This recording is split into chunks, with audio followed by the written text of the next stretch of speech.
The Emergence of the Fiend, the Rebirth of Bray Wyatt. Let him in. Bray Wyatt has now this character. He has this character which actually he has three personas. He has the cult leader gimmick, which he used rarely, this Fiend gimmick, and the Mr. Rogers Firefly Funhouse gimmick. So we talked about that in three phases of Bray Wyatt before. And as for now, we're going to talk about the Fiend and the Fiend only, and not the other characters. The Fiend actually debuted after Bray Wyatt returned, attacking Finn Balor. So, what does the Fiend want?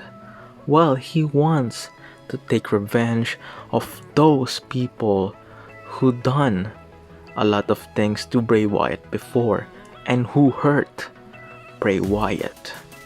And in this character, he hurt those peoples and he healed some of them. And some of the people who are hurt are the guys like Seth Rollins, who is now the Monday Night Messiah. The guys like The Miz, who returned to his heel character from being a babyface. And guys like Daniel Bryan, who actually got healed. I'm not sure if it is the heel hand or the hurt hand, which from the Planet's champion, he returned to the Yes movement. The victims of the Fiend has an after thing which happens to them that they change character. It's either for the best or for the worst. And yeah, they sometimes return to their previous gimmicks or their previous characters before this current character that they are taking. When you look at Alexa Bliss now, you will see the effects of the Fiend when she's acting in the ring. The prospect of having a person in a female division who's actually been mentally tortured by the Fiend and somehow manipulated. That's an awesome storyline. But to think that he is also a babyface right now and he has issues with the current champion Roman Reigns, who actually ended his second Universal title reign by 7 days, because when he returned, he assaulted Bray Wyatt and he won the title in an easy fashion, which he defeated Braun Strowman after the Fiend, and Braun Strowman destroyed each other in the ring. Look at the song remix, look at his promos, and look at the people involved in the storylines with the Fiend. I want you to observe every storyline that has actually been since its debut. It's not him, but it's it. Because people are actually thinking of this character as an entity whose job is only to destroy and to dominate those who hurt him. And when he has the motivation, he gets the job done. Look at John Cena. We never got the heel version of John Cena. But in the Firefly Funhouse match, they kind of tease of what if John Cena actually made NWO in the WWE and made all of the superstars back then now to be in his group, in his NWO. And as all of you know, every people that Bray Wyatt or the Fiend interacts changes. As I told you earlier, it happens. Look at Braun Strowman now, when he is the Universal Champion and his current state into WWE, even though he's not fighting for championship. But when you look into his character, the character actually looks like his 2017 and Wyatt family self. Not physically because of the bald head, but when you look at his character. The Fiend actually is one of the awesome gimmicks as of now. in the WWE because fans are keep waiting regardless of which persona Bray Wyatt appear on television. His mind games, his promos, and even the mind games by Bray Wyatt himself, the one who's actually in the Firefly Funhouse. The puppets who played a lot of things for the Fiend and also appearing on some of the wrestlers' promos, signifying a mind games by the Fiend or Bray Wyatt.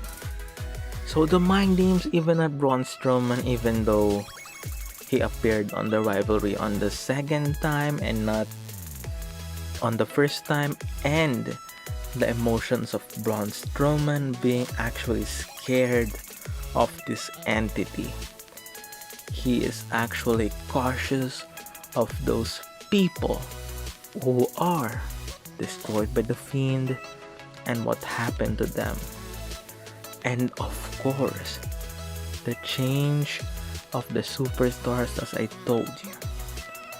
Bray Wyatt and this character is amazing in 1 year time because he did something that is actually interesting and people are supporting him regardless of his alliances, and even though he's a heel, people are tuning and waiting for him and not having a heat. Even though he has heat, but he doesn't have the X-Pac heat before, which is actually totally booed in every arena. The Fiend is great at what it does. Look at the matches. He is completely indestructible. But not to Roman Reigns because they made him actually this guy was the tribal chief. And they're actually making him awesome in his heel run. I have no thing for Roman for now because it is his booking, and yes, he's a heel and no criticism about that. But the only thing I'm worried for the Fiend actually did is the 7 days Universal title run, which you can just put Bray Wyatt on the match instead of the Fiend, right? And just make the match a triple threat, and then yeah, they squash Bray Wyatt, the Firefly Funhouse Bray Wyatt, the one who actually appeared on Money in the Bank and TLC 2019 instead of the Fiend. That's the only thing that actually bothered me in the entire Fiend storyline. But if you think about his other storylines, he looks strong even at his loss against Goldberg. When he was actually pinned, seconds later he was standing up, and then he was staring at Goldberg, and then he was gone as Goldberg celebrates his title victory. Even though he was defeated by the time, he looked strong and invulnerable even though he lost the title. When you look his rivalry with Finn Balor, when he returned, the entrance, the match, the way he destroyed Finn Balor in his return, well, you will see that this character is a huge deal. When he fought Seth Rollins, well, you know that he absolutely destroyed him. When he fought The Miz and Daniel Bryan, and even putting a ball pen in his hands and signing the contract as a part that he wants the pain. And even though he is inflicting pain to others, he likes what he sees. He likes the pain himself, itself. And then when you see his storylines, his matches, his indestructibility, and even though they made the hammer actually appeared on matches, but they never used that much, just like the other weapons in the WWE. But if you look at the character now, of Bray Wyatt as the Fiend, comparing to his cult leader persona, you will see a lot of success in his character. Because if you actually consider the Universal title as a world title, well, he won 2 world titles. And his first world title run, the WWE Championship, actually lasted for 1 pay-per-view, which was from Elimination Chamber to WrestleMania.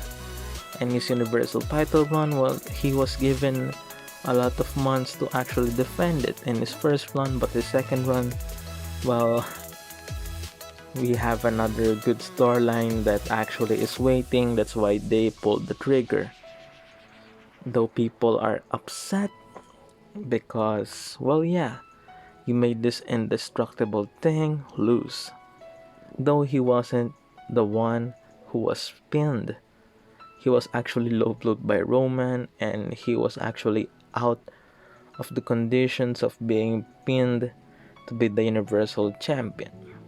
And I'm not sure if he will challenge Roman next, or they are actually reserving him for a future pay-per-view. But if the Fiend challenge for a title, I hope he wins the match. Even though the character never needs the title, just like Undertaker and Kane, they never had a lot of title runs, even though Taker has a lot. But those were short and sweet.